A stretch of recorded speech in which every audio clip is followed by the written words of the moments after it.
मला घर सोडून मी एकली होते तर घर सोडून राहिली नाही मला. शानू तुझ्यासाठी काय गंमत आणली इकडे? ए धर दाद्या, ए शानू दीदी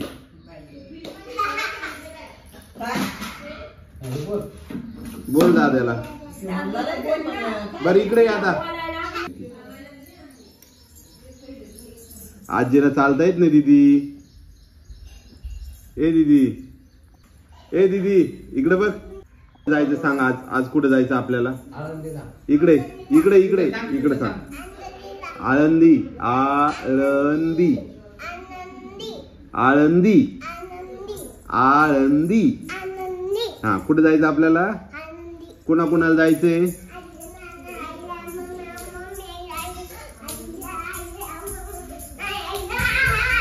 आणि मी यायचं की मी येऊ की नको? मी येऊ की नको? तुम्हाला यायचंय आळंदीला? जमन का तुम्हाला तिथे चालायला?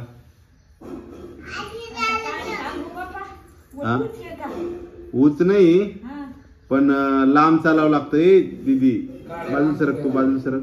आजीला बोलू दे, आजीला बोलू दे बरं. नाही चला तुम्ही, पण तिथे व्हीलचेअर नसती.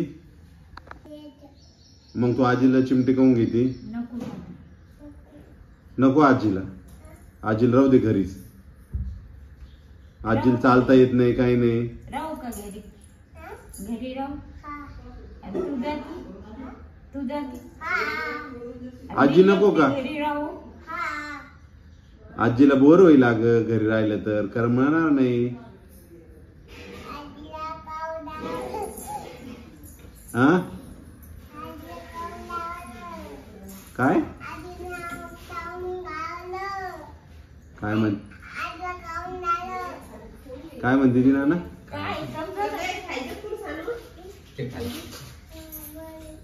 का बरं ते? ये इकडं, मी फोडतो. नाही आवडत ना. नाही ना. आजीला आवडतं का विचार?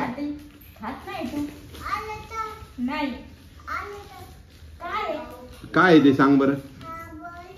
काय काय आहे? इकडे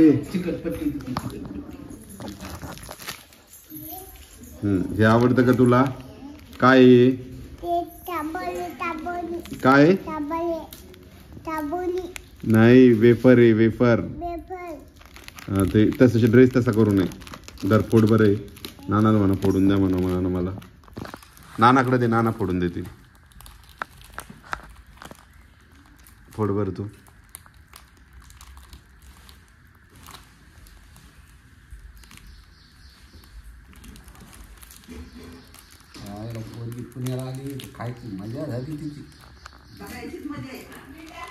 सगळ्यांची मजा झाली.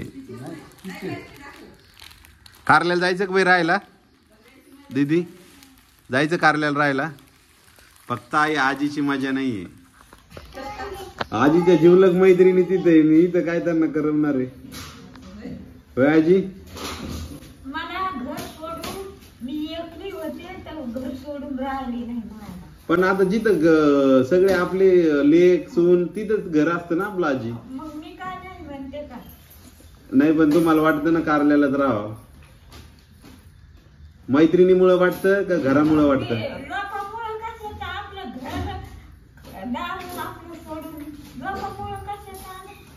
घरासाठीच का?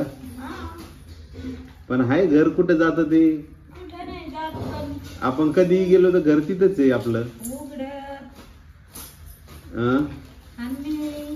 आता पहिल्यासारखं चारून घ्यायचं काम नाही, काही नाही. झाडू मारला की घर चकाचक पहिल्यासारखं.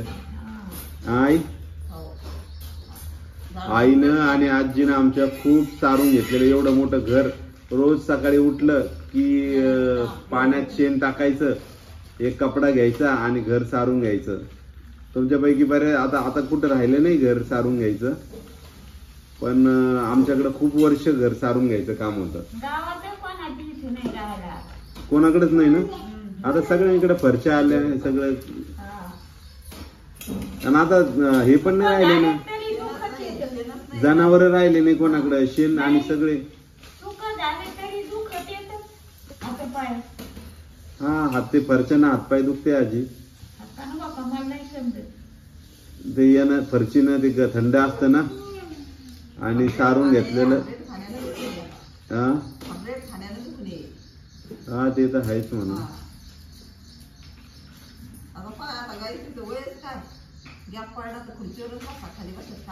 नाही नाही ते आता आणि पहिले कसं आहे माहितीये का, पूर्वी आता वाटतं आपल्याला. मी एका ठिकाणी गेलो होतो याला पर्यटन केंद्रावर एका, तर तिथं आई जाते विहिरीनं पाणी काढायचं, ते सगळ्या ज्या गोष्टी होत्या का ते केल्यानं नाही का महिलांचा व्यायाम व्हायचा. ते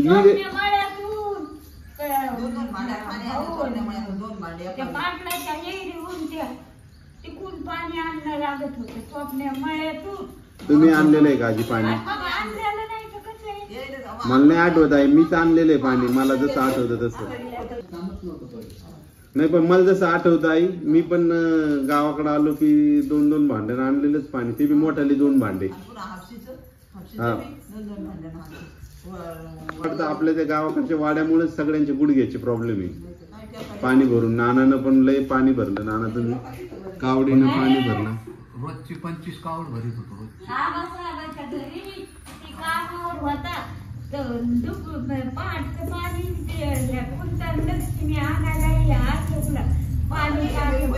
आता महिन्या नाही म्हणल्यावर आणावं लागणार ना आजी.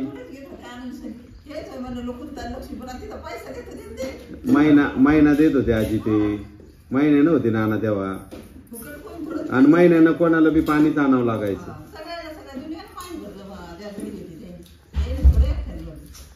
परिस्थिती नव्हती ना तेव्हा.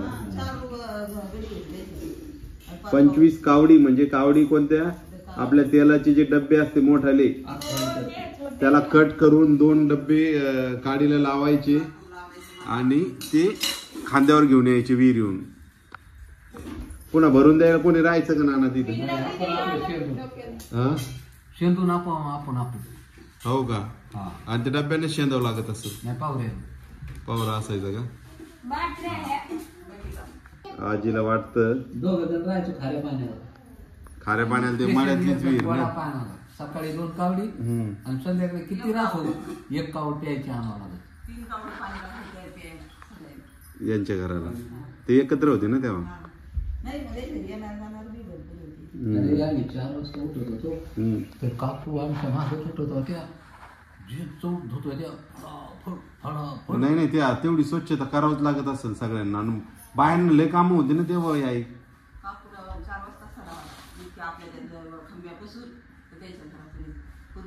आणि सारून घ्यायचं काम. नाही ते कामावर राहिले फरशी बसी पहिले सारून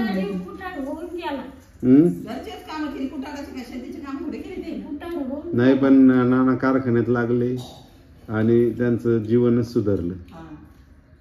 किती रुपये पगार होता नाना पहिला तुम्हाला? 450.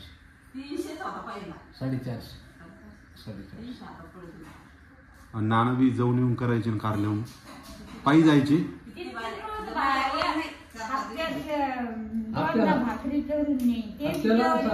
रविवारी यायचो, शनिवारी दुपारचा स्वयंपाक करायचा आणि जेत निघायचो. संध्याकाळ त्याला घरी. 12 किलोमीटर असेल ना का जास्त? 17 किलोमीटर आहे का आता? 17 त्या विठेमाळावरून. विठेमाळावर नाही, पण रोड ना 17 किलोमीटर आहे.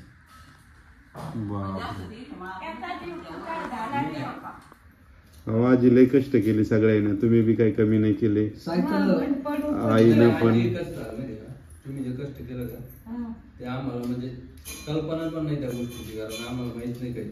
हा, आम्ही जसं पाहायला लागलो तसं कळतं. आता आजी कोणी जाऊ न जाऊ म्हणजे आम्हाला किती आजी वावराचं बंद केलं तेव्हा पुढे आम्हाला नाही, मला अगोदर कळत होत. समजा आजी मला घेऊन जायच्या वावरात आणि एकटं बी जायची आई बऱ्याचदा राग काम करायला. असं होतं आपल्या इकडे चौकून 2 किलोमीटर रस्ता आपलं भरलं घरी की लगेच उचललं की लगेच मी वावराचा विषय निघाला की आजी येऊन जाऊन सांगतात की पोरायला आईनं कधीच कडावर घेतलं नाही, मीच कडावर घेतलं. मग मला घेतलं का आजी तुम्ही कडावर? आणि मग कोण घेतलं आजीला घेता येत होतं आई मला कडावर? पायला आता याला घेतलं. हा त्याला कशाचं घेतलं आजी? तेव्हा तर तिले लय वय झालं होतं आजी तुमचं. सुदर्शनच्या वेळेस नाही, मलाच घेतला असं. मला आजीचं चांगलं कधी कळतंय, त्या पाय मोडला का त्या दिवशी पुढं सगळं तो मला लय उचल खायची तेव्हा याचं घर जन्मात सरीच घेतलं ना. नाही किती जावं तुम्ही जात होते हे पाहिजे मला. आई पण आजीच्या कायम लक्षात आहे, तो काही कडावर घेतलं नाही आम्हाला. आजीनच सगळ्या लेकरायला कडावर घेतलेलं आहे. काढून मला तिच्या मांडीवर चालत होतं. तुम्ही पाय सोडून सरी. लेकर वावरात जायची. आता मजुरी करावं लागत होती ना. समजा पहिल्यांदाच मूग तोडायला तोडच्यावाला गेले. मला इतकं त्या तोडच्यावालापासून तर घरा लोक रडत होते का थोडं शेंगाचं घेऊन असेल. काय भुईमुगाच्या शेंगा का काय याच्या? नवरीनच लग्न झालं तेव्हा शेंगा. मुगाच्या. पहिले वाटून द्यायचो ना आलं नाही हा तर उन्हाळ्यात तिने रोज जायचं. आबासाहेब अंदाबाडीला आई काम करावं नव्हतं लागत का? उन्हाळ्यात आवाळीचे मग सगळे आळशीत नाही का पहिल्यापासून सगळं कोणाला वावरातच जायचं काम नाही. बाबा आमच्या आईने नाही वावरात काम केले. आजी एवढं कसं केलं नाही आजी एवढं तर कोणीच नाही केलं. लोकांचं नाही घरचं. आजीची परिस्थितीतले बिकट होती. नाही आई घरचं केलं पूर्ण. या सगळ्या जावा घरी होत्या फक्त आईने एकटीने वावरात काम केलं. काहून तर तिला समजा पोरग मोठं नव्हतं करणार म्हणून तिला सगळं करावं लागलं. सगळे पोरीचे लग्न हे सगळं तिला पार 5 बहिणी तुम्ही. तसं संघर्ष आहे आजीचा. आजीचा बी काही कमी संघर्ष नाहीये.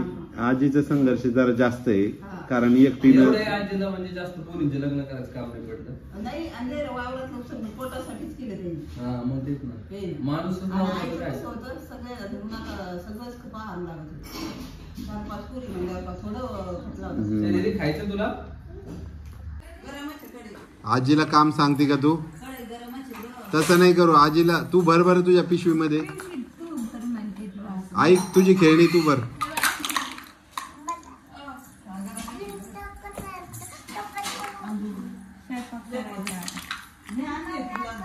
जेवायला वाढ ना मला.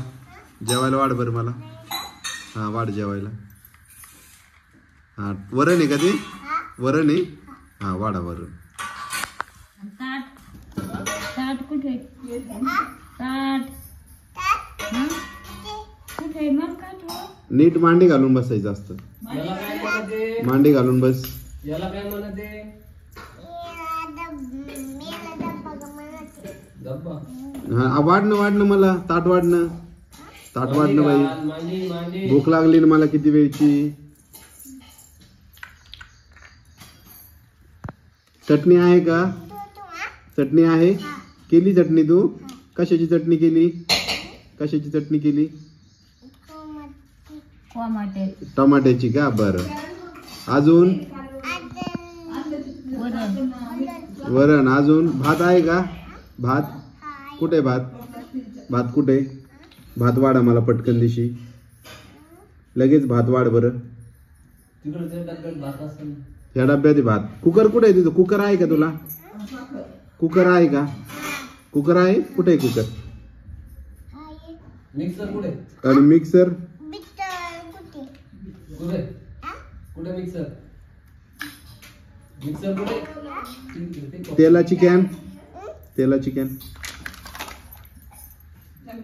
बरं. आजीला दे बरं वाढून. मिक्सर कोणतं आहे मिक्सर? ए आजीला दे ना ताट वाढून. दीदी ए शानू दीदी.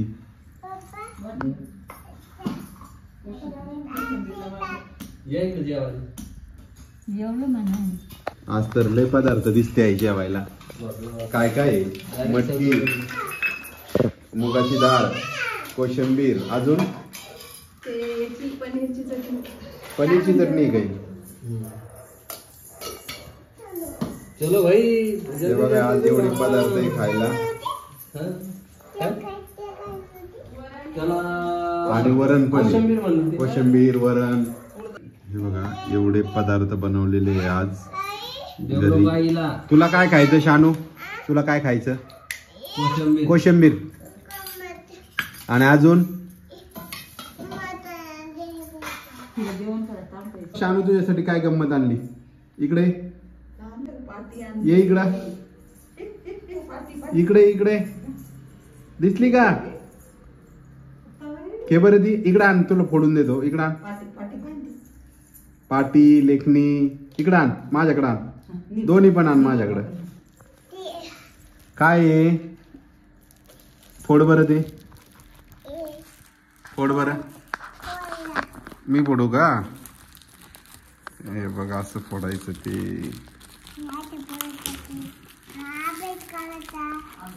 हा काय करणार आता तू शानू दीदी?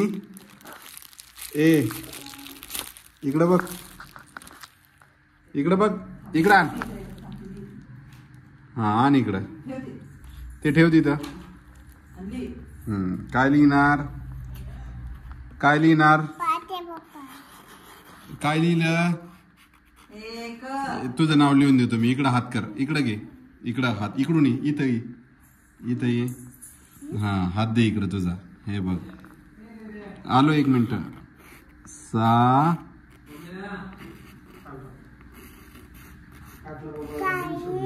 सानवी. काय नाव लिहिलं बघू बरं? काय लिहिलं मग? नाही हिची सवय लागू दे अगोदर. ती होती घरी. कशी आहे पाटी? कशी आहे सांग बरं? कशी आहे सांग? आवडली का तुला?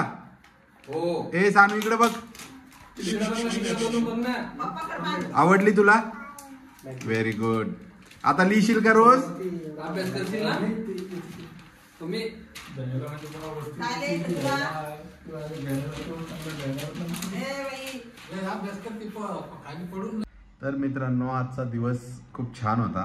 आज बरंच बाहेर गेलो होतो फिरायलाही आणि शॉपिंग पण झाली आज बरीचशी.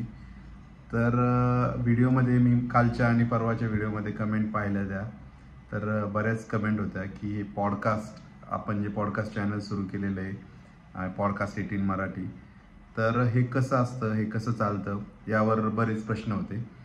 तर पॉडकास्ट जे आहे म्हणजे पॉडकास्ट आता काय आहे, एक व्यक्त होण्याचं ठिकाण आहे प्रत्येकासाठी.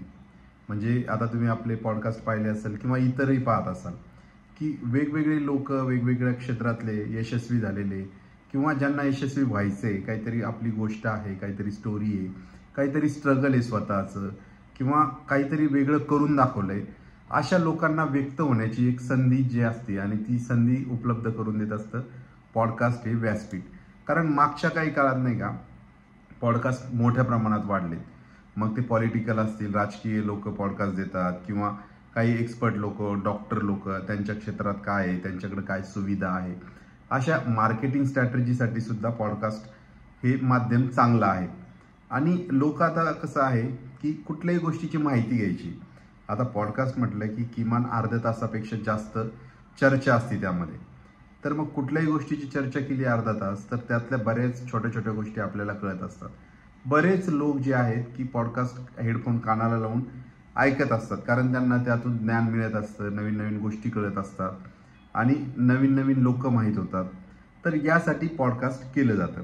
आता आपण जे पॉडकास्ट चॅनल सुरू केले त्याचाही उद्देश असाच काहीसा आहे की महाराष्ट्रातले वेगवेगळ्या क्षेत्रातील लोक आपण आपल्या व्यासपीठावर बोलवणार, त्यांच्याशी चर्चा करणार आणि त्यांच्या ज्या गोष्टी आहेत ज्यातून काहीतरी आपल्याला शिकायला मिळेल, त्यांच्या यशोगाथा असतील किंवा त्यांचा जे संघर्ष होता त्या संघर्षातून त्यांनी कसं यश मिळवलं, हे सगळं आपण त्या पॉडकास्टच्या माध्यमातून जाणून घेतो आणि तुमच्यासाठी त्या गोष्टी असतात.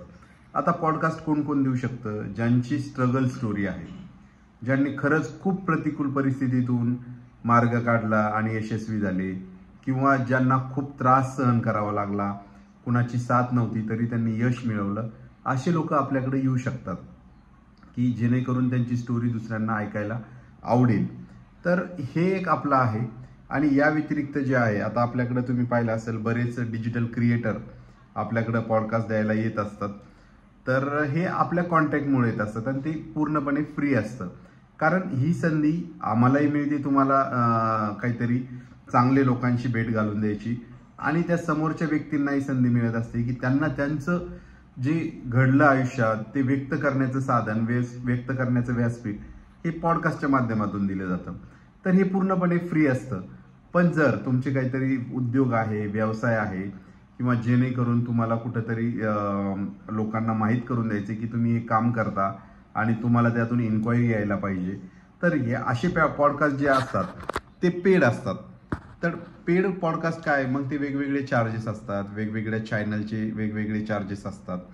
तर ते चार्जेस घेऊन मग आता पॉडकास्ट म्हटलं की एक स्टुडिओ लागतो. स्टुडिओ म्हणजे एका कॅमेऱ्यात नसतं, हे 2 ते 3 कॅमेरे लागतात याचं शूट करायला, आणि वेगवेगळे इन्स्ट्रुमेंट लागतात, माईक्स लागतात. माईक पण खूप महागडे, 50,000 रुपयांपर्यंत एक माईक असतो याचा, जेणेकरून तुम्हाला आवाज खूप चांगला यायला पाहिजे. त्यासाठी वेगवेगळ्या मशीन्स असतात की तो आवाज मिक्स करून त्याच्यात आवाजात थोडा बदल, काही चांगला आवाज म्हणजे असा ऐकायला कानावर चांगला वाटला पाहिजे. ह्या सगळ्या गोष्टी पॉडकास्टमध्ये कराव्या लागतात. आणि सगळ्यात महत्त्वाचं म्हणजे काय असतं, एडिटिंग. आता एडिटिंग हा पार्ट खूप अवघड असतो.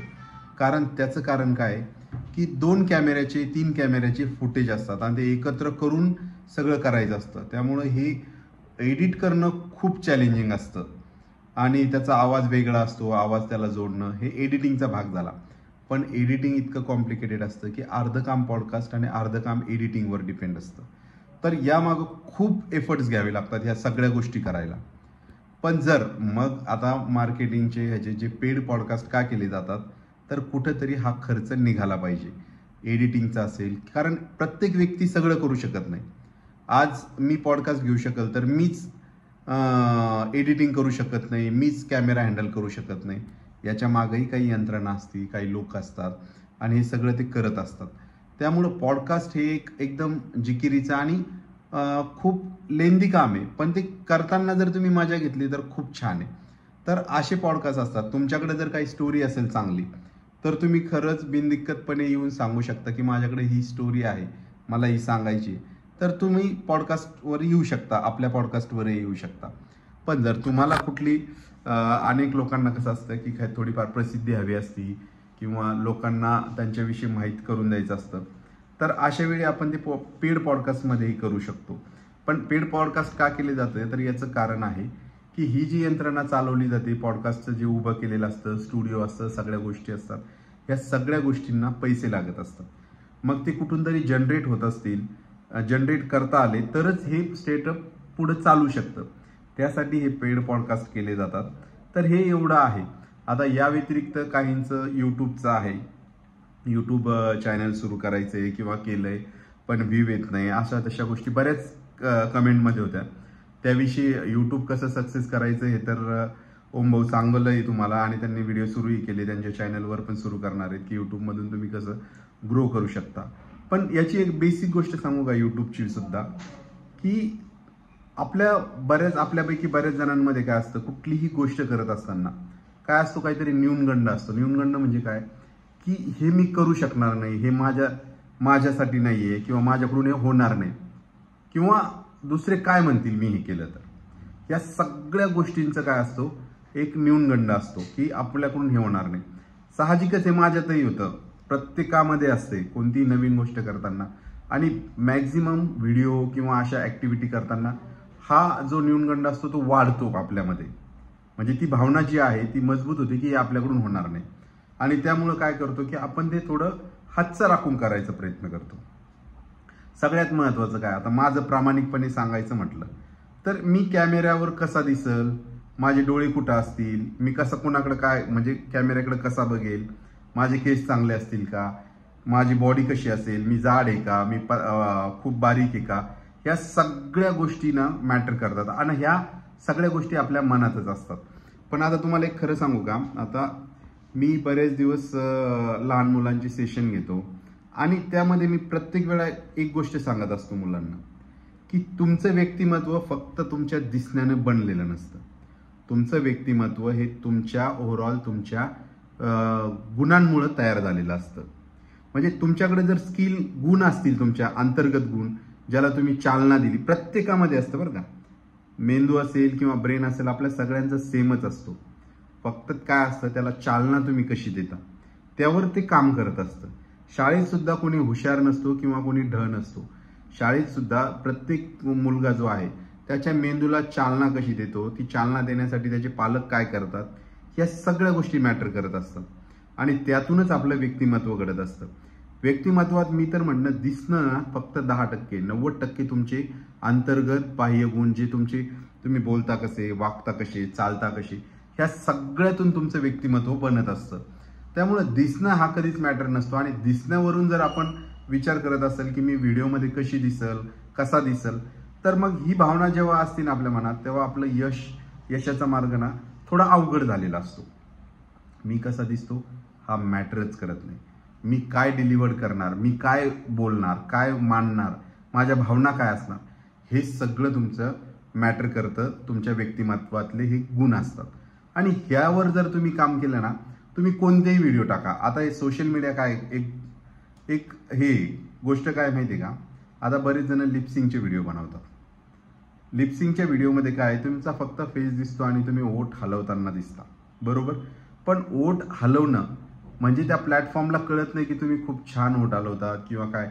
तुम्हाला रिॲक्शन येतील, 1-2 व्हिडिओ व्हायरल होतील, 10 व्हिडिओ व्हायरल होतील, पण हे लॉंग टर्मसाठी नसतं. लिपसिंगची तुम्हाला सक्सेस मिळवून देऊ शकत नाही सोशल मीडियामध्ये. काय असतं, आपला आवाज जो आहे तो खूप युनिक असतो. आणि हा आवाज प्रत्येक सोशल मीडिया प्लॅटफॉर्म, आता हे सगळे AIचं जग आलंय. आपला आवाज, आपल्यासारखाच आवाज दुसऱ्यांचा असू शकतो का, कुठेतरी थोडंफार चेंज असतं, चढ उतार वेगवेगळे असतात. तर आपला आवाज हा युनिक असतो ना, तर आपण हा आवाज दिला पाहिजे, आपला आवाज समोर आला पाहिजे, तरच तुमच्या आवाजाला आयडेंटिटी मिळते आणि तो व्हायरल करू शकतात हे प्लॅटफॉर्म. कारण ह्या प्लॅटफॉर्मला काय, सगळं नवीन लोक आलेले त्यांना आवडतं. नवीन लोक त्यांच्याशी जुडले तर नवीन कंटेंट तयार होणार, नवीन व्ह्यूवर मिळणार आणि त्यातून त्यांचं गणित, पैसे कमवायचं चालू असतं. तर यामध्ये आपल्याला सहभागी व्हायचं असेल तर आपला आवाज महत्त्वाचा असतो. कोणत्याही व्हिडिओला तुम्ही तुमचा आवाज द्या, आवाज देऊन व्हिडिओ करा, आपोआप ते प्लॅटफॉर्म तुम्हाला, इंस्टाग्राम असेल, ट्विटर असेल, फेसबुक असेल किंवा यूट्यूब असेल, ते आपोआप तुम्हाला रिकमेंड करायला लागतं, म्हणजे दुसऱ्यांसमोर तुमचे व्हिडिओ पाठवायला लागतं. पण जर तुम्ही लिपसिंगचा केला आणि त्या लिपसिंगच्या व्हिडिओवर हजारो व्हिडिओ झालेले, मग तो प्लॅटफॉर्म काय होतो, कन्फ्यूज होतो की एवढे व्हिडिओ आहे, मग कोणाकोणाला रेकमेंड करायचं. पण जर तुम्ही त्यात तुमचा आवाज दिला कुठंतरी, तर ते काय करतं, तुमचा आवाज कुठंतरी लोकांसमोर स्प्रेड करायला लागतं दुसऱ्या लोकांसमोर. आणि मग आपोआप तुम्हाला व्ह्यू यायला सुरुवात होती, रिॲक्शन यायला सुरुवात होती. लोकांना आवडलं तर लाईक करतात, नाहीतर बघतात तरी. नुसतं बघितलं तरी त्या प्लॅटफॉर्मला कळतं की हा व्हिडिओ चांगला असेल, एवढा वेळ बघितला म्हणजे चांगला असेल, मग ते आणखी लोकांना दाखवतं. तर हे एवढं सोपं गणित आहे की तुम्ही सोशल मीडियावर यशस्वी व्हायचं तर तुम्हाला रेग्युलरिटी ठेवावं लागेल, सातत्य ठेवावं लागेल की तुम्ही रोज व्हिडिओ टाका. किंवा जर तुम्ही 3 दिवसाला टाकत असेल तर 3 दिवसाला बरोबर तुमचा व्हिडिओ पडला पाहिजे. जर तुम्ही 1 महिना 3 दिवसांनी टाकलं, 1 महिनाभर, आणि पुढच्या ह्याच्यात तुम्ही लगेच 8 दिवसाला व्हिडिओ टाकायला लागले, तर त्याच्या अल्गोरिदममध्ये येणार नाही. त्यासाठी काय आहे, तुम्ही सातत्य ठेवा. आठवड्याला 1 टाकायचा, 1च टाका, पण तो आठवड्याला गेला पाहिजे. रोज टाकायचा 1, तर तो त्याच दिवशी गेला पाहिजे, म्हणजे त्या वेळेला गेला पाहिजे. हे सगळं आहे या प्लॅटफॉर्मवर यश मिळवण्याचं किंवा कुठल्याही गोष्टी. मला अजून ते यश मिळालं नाही, पण आत्ता सध्या मला थोडे व्ह्यू यायला लागले, तर थोडं कळायला लागलं. आणि याचा मी अभ्यासही केलेला आहे बऱ्यापैकी सोशल मीडियाचा. मी बरीच वर्ष पत्रकारितेत काम केलं आणि डिजिटल मीडियामध्येच मी काम केलं, त्यामुळे बऱ्यापैकी गोष्टी माहीत आहे. अनेकांना जे प्रश्न पडतात ते म्हटलं आपण थोडं बोलावं. मी जरी यातला खूप तज्ज्ञ नसलो तरी थोड्याफार गोष्टी मला माहिती आहे, म्हणून त्या सांगायचा प्रयत्न केला आहे. आणि तुम्ही पण सगळे करू शकता, कंटेंट, कुठलाही कंटेंट करू शकता. प्रत्येक वेळी नाचणं, गाणं हेच महत्त्वाचं नाही आहे किंवा ॲक्टिंग येणंच महत्त्वाचं नाही आहे. तुम्ही रेसिपी करू शकता, तुमचं ज्ञान सांगू शकता, वेगवेगळे मोटिवेशनल गोष्टी करू शकता, काहीही करू शकता. तुमच्यात जे गुण आहेत ते शोधा अगोदर आणि मग तुम्ही रिप्रेझेंट करायला लागा सोशल मीडियावर. आणि मग आपोआप तुमचा आवाज तर युनिक आहेच, तो तुम्हाला यश मिळवून देऊ शकतो. तर हे एवढं सोपं आहे. ह्या 2 गोष्टीचे प्रश्न बऱ्याच जणांना पडले होते, ते मी आज सांगायचा प्रयत्न केला. आणि पॉडकास्टवर जे आहे तुमची युनिक स्टोरी असेल तर नक्की तुम्हालाही वेलकम आहे. युनिक स्टोरी असेल तर नक्की या. आपण या पॉडकास्टवर आपल्या पॉडकास्टच्या मंचावर त्यांना त्यांचं मत व्यक्त करायला संधी देणार आहोत. तर तुम्हाला सगळ्यांना वेलकम आहे. चला तर भेटतो तुम्हाला पुढच्या व्हिडिओमध्ये. आणि तुमचा जो सपोर्ट आहे, तुमच्या ज्या कमेंट आहे त्या खरंच खूप भारावून टाकणाऱ्या आहे आणि त्यासाठी खरंच धन्यवाद. भेटूया पुढच्या व्हिडिओमध्ये. तोपर्यंत गुड बाय.